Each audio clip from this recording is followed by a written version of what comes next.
really hot, buddy.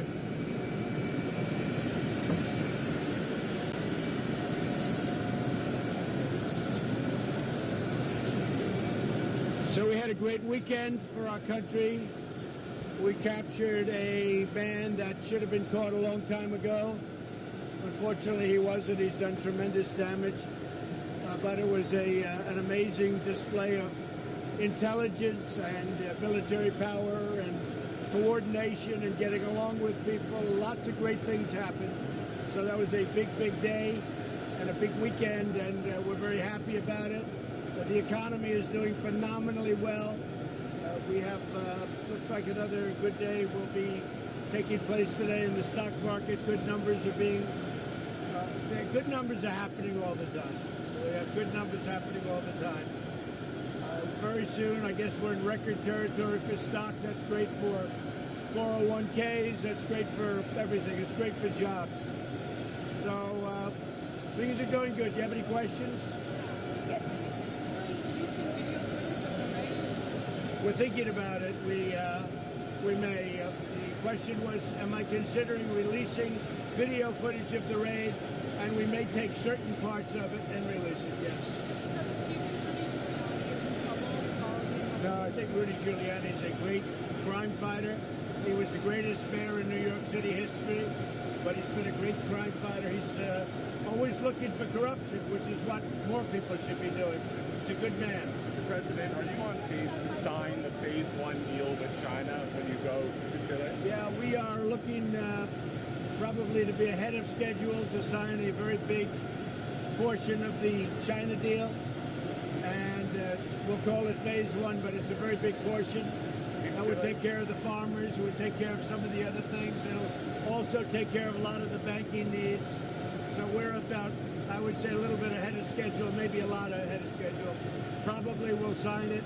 I imagine the meeting is scheduled for Chile. I know they have some difficulties right now in Chile.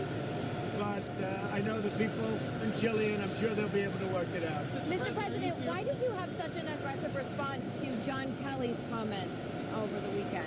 Oh, I don't think it's aggressive at all. I would be surprised if he made those comments in a negative way, but I don't think the response would be, if he actually said that, if he actually meant that, I said what I do, and that I mean.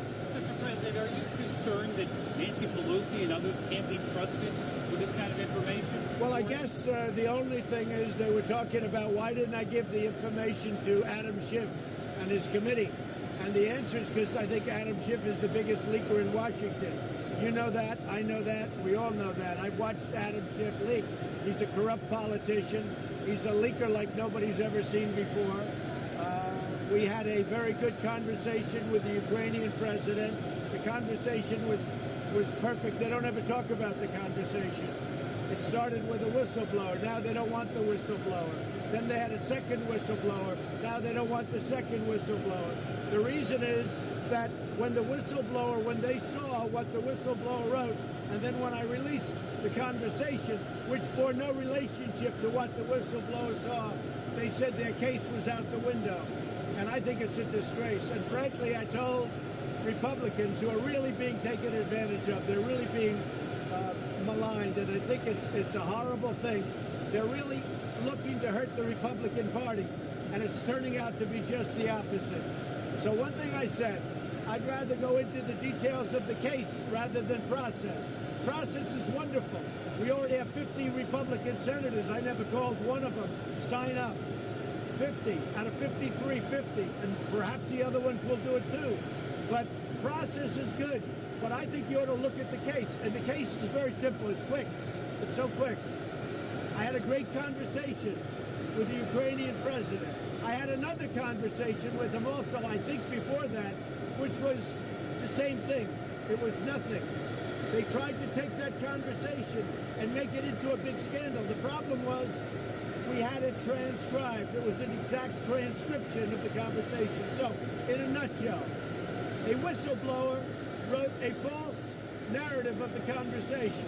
Now they don't want to talk about the whistleblower because they didn't think I was going to release the conversation. When I released the conversation, I blew up Schiff's act.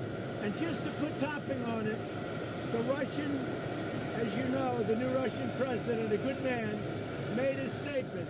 There was no anything. There was no pressure put on him, no anything. The foreign minister of Ukraine made a statement. There was absolutely no pressure put on. They didn't even know what we were talking about. And just to finish it off, Adam Schiff went up before Congress, and he made up my words. He didn't copy what I said. He didn't know him probably at the time. Nobody thought I was going to release the conversation. I got the approval from Ukraine. Once I released the conversation, this thing all died. And that's what they should be looking. And Adam Schiff went before Congress.